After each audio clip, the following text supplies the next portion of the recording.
Good morning. Good morning. How you doing? I'm doing good, doing good. I'm back. Oh, I guess so. Where'd you come from? Where you been? I'm just a surprise. I just come in every once in a while, just show my face. Lovely surprise and a lovely face. Tell you what. Oh, well, it's good to be here with you all. It's good to be back together here with Meagen. Bianca kept her seat warm, but now Megan's back in action, so Bianca had to move to the side. Yeah, I couldn't have that replacement for too long. So today we are looking at Genesis chapter 23. Let's dive right in. Sounds like a plan. Woohoo! I will be reading from the column on the right, the JPS Tanakh translation. The column on the left is the NRSV translation. You are invited to follow along on either side or in your Bibles at home, or just listen as we read. Sarah's lifetime. The span of Sarah's life came to 127 years. Sarah died in Kiriath Arba, now Hebron, in the land of Canaan. And Abraham proceeded to mourn for Sarah and to bewail her. Then Abraham rose from beside his dead and spoke to the Hittites, saying, I am a resident alien among you. Sell me a burial site among you, that I may remove my dead for burial. The Hittites replied to Abraham, saying to him, Hear us, my lord. You are the elect of God among us. Bury your dead in the choicest of our burial places. None of us will withhold his burial place from you for burying your dead. Thereupon Abraham bowed low to the people of the land, the Hittites, and said to them, If it is your wish that I remove my dead for burial, you must agree to intercede for me with Ephron, son of Zohar. Let him sell me the cave of Machpelah that he owns, which is at the edge of his land. Tell him to sell it to me at the full price for a burial site in your midst. Ephron was present among the Hittites, so Ephron the Hittite answered Abraham in the hearing of the Hittites, all who entered the gate of his town, saying, No, my lord, hear me. I give you the field, and I give you the cave that's in it. I give it to you in the presence of my people. Bury your dead. Then Abraham bowed low before the people of the land and spoke to Ephron in the hearing of the people of the land, saying, If you only would hear me out, let me pay the price of the land, accept it from me, that I may bury my dead there. And Ephron replied to Abraham, saying to him, My lord, do hear me. A piece of land worth 400 shekels of silver, what is that between you and me? Go and bury your dead. Abraham accepted Ephron's terms. Abraham paid out to Ephron the money that he had named in the hearing of the Hittites, 400 shekels of silver at the going merchant's rate. So Ephron's land in Machpelah, near Mamre, the field with its cave and all the trees anywhere within the confines of that field, passed to Abraham as his possession in the presence of the Hittites, of all who entered the gate of his town. And then Abraham buried his wife Sarah in the cave of the field of Machpelah, facing Mamre, now Hebron, in the land of Canaan. Thus the field with its cave passed from the Hittites to Abraham as a burial site. The grass withers, the flower fades, but the word of the Lord lives forever. And this is the word of the Lord. Thanks be to God. So, that's a little bit different kind of a story than we've been reading. We've been all over the place, but what do you think about this one? Well, I think I missed some good ones. You did miss some good ones. I think I missed some good ones. I trust you've been going back and watching those videos. Of course. Just like all As of you out there. everybody has. If you haven't seen any, yeah, go back and watch them. Yes, I have. Dang it. And so here today, we find ourselves with a sad passage. Yeah, it is sad. Did you think of, Abraham grieving? Clearly, they had a very strong connection, especially with everything that they had gone through over a course of time. And, I mean, my goodness, he sold her off several times. But, him grieving and, wanting to find that right place to make sure that she was buried in a place that, had some kind of importance or relevance to everything that they believed. And so I think it's sad. I think it's sad for anybody to lose a loved one like that. It is, and he was really sad in that part where he was mourning and bewailing the loss of Sarah. Yes. So he was taking it real hard. Yes. Which, makes sense. I did find it interesting too. So, as we've kind of followed Abraham through his story, he's never wanted to be one who is... He's never been one who has wanted to have a debt, or owed somebody something. Yeah, or, this kind of thing happened before, didn't it? Yeah. So, he's always been very clear about not wanting to owe somebody something, but paying for it up front, it is his. He's not going to owe a debt or owe somebody anything. He's going to pay for it up front with his riches. And I love that this is seen as one of those beginning places of haggling in the tradition. Oh my goodness. And I love that they're haggling. Abraham isn't haggling for a cheaper price or to get it free. He's haggling to pay for it because he needs the ownership. Times have changed. Times have changed. Yeah. They haggle for like everything. Yeah, and they were like, "You're a man of God. You can have it. No worries." He said, "No, I want to pay for it. Yeah. I demand that I pay for Yeah. it." It's non-optional. Mm-hmm. He's going to pay for it, and as soon as he threw out a number, he was like, "Here you go." And it Done. makes total sense because of how important Sarah was to him and how hard he was taking her loss. He needed to have the right place for her to be, for her to have rest, a good resting place for her that was not ever going to fall into somebody else's hands. Right. He needed to know that. So it makes total sense. Yeah. And I think that was his peace of mind and, just understanding how much he did actually love her and care about her through all the journeys. Again, they definitely had a history and a lot of journeys together. Yeah. Right now with the COVID virus stuff and all the people who've died, we're at 600 and some thousand people around the world who've died now. And to read this story in light of that context, it's, I don't know, maybe kind of a reminder of how important it is to have a special place for those important people in our lives who pass away. And whether it be an important burial place, an important place in our heart, just all around. Those people who've been lost deserve a very special place. And they deserve that mourning and that grieving. And they deserve that kind of security, a good place to rest for all of eternity, for their body to rest anyway. And I think that should be for everyone. There's a lot of people, unfortunately, that don't have family, don't have loved ones, are going through this alone. And unfortunately, some of them have lost their lives as well. Yeah, so maybe this is a call for us to keep special attention, special mind and heart and prayers for those people who've died, those people who are grieving right now.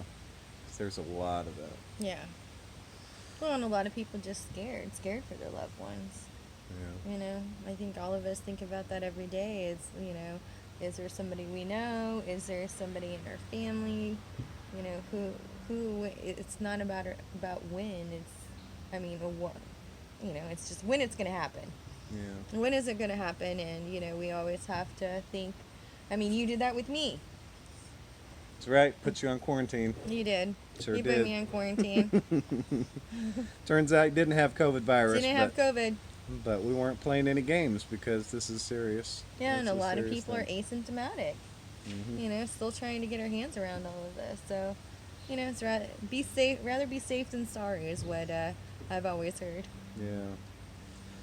So this story brings us back to Hebron. By the way, this picture that you see right now, this is the question that we've been asking for the past couple weeks of what city is this? So the answer, which we're finding in today's passage, Whoop, is whoop, whoop, whoop. Hebron. Yes, this is the city of Hebron, and if you look really closely, you can see a part of the structure, the tomb of Abraham and of Sarah and of Isaac and Jacob and Rebekah and Leah. And we're standing outside on that tomb, and you can see a part of it in the picture. Also, down in the lower left corner, you can also see the gates where the soldiers were, and we had a very interesting situation that Yeah, we'll was call it interesting. the most tense situation that we had in all of our travels in that part of the world. So, yes, this is the city of Hebron. And so the tenseness of that situation that we experienced there Yeah, what would Abraham think about that now? Because this is a place, a holy place. This is where he chose to bury somebody that he loved more than, probably other people.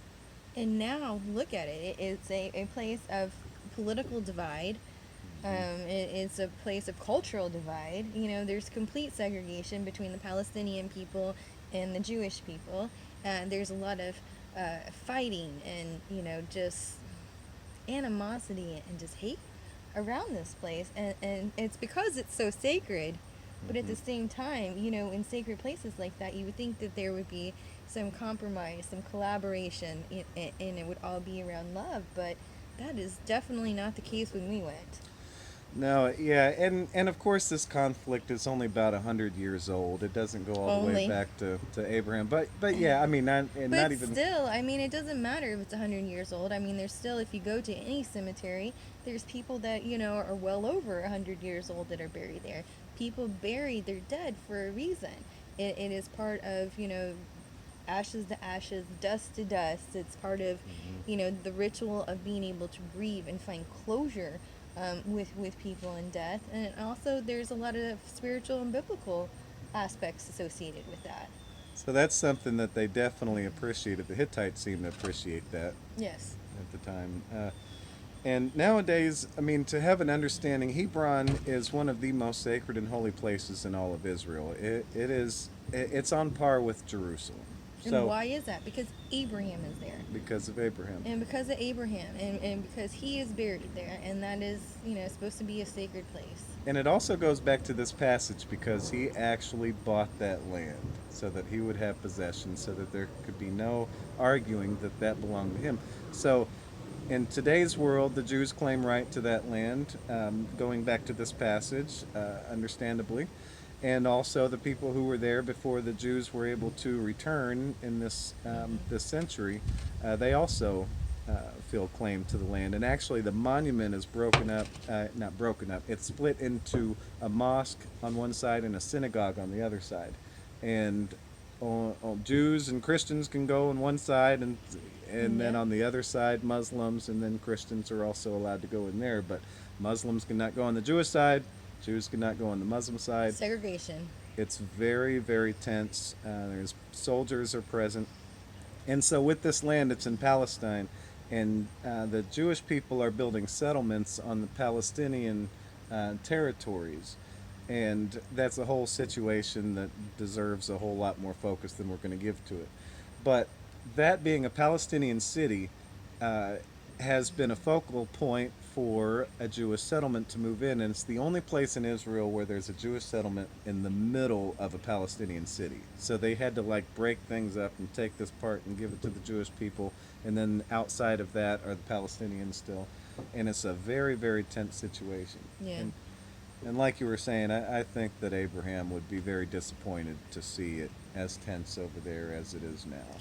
I'd like to say that, and it's like trying to understand why it is the way it is. It's hard for me to pass judgment on that, but I agree with you. I don't think that was the overall intention of, that becoming such a sacred place and special place for the burial of him and his family and his loved ones, especially Sarah.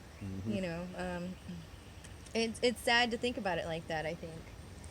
It is. Maybe we can learn something from this passage where the Hittites seem to recognize, of course, they recognized Abraham not only as a person, a human being, but also as a person who walked with God and someone who was very special because of that, so they had respect for him anyway. But the way they were with it, they were just offering it to him. Take it, it's yours. You don't pay us anything. Bury your dead. Take care of your wife. Do what you got to do. And that's the kind of human respect we should have for each other and the dignity we should treat each other with. It would make things a whole lot better over in Hebron today, and it would make things a whole lot better in our own country today, too. Yeah.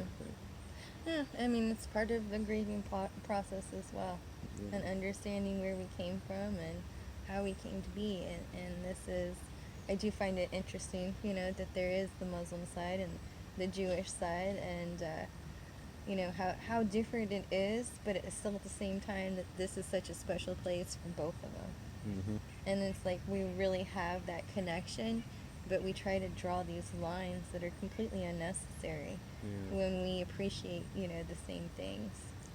And especially in these times with the virus putting all kinds of pressure on us as people and as societies and making some of our ugliness come out. Yeah. But maybe we Karen! All the Karens out there! can... I don't know if we can include that. But... but yeah, maybe we can learn a little something from Abraham and the Hittites today and how we all need to be treating each other and especially giving honor to our dead right now. Yeah. Soften your hearts. There's a lot of people hurting everywhere. And even though the times might seem rough for us, is knowing that sometimes it's even worse for other people.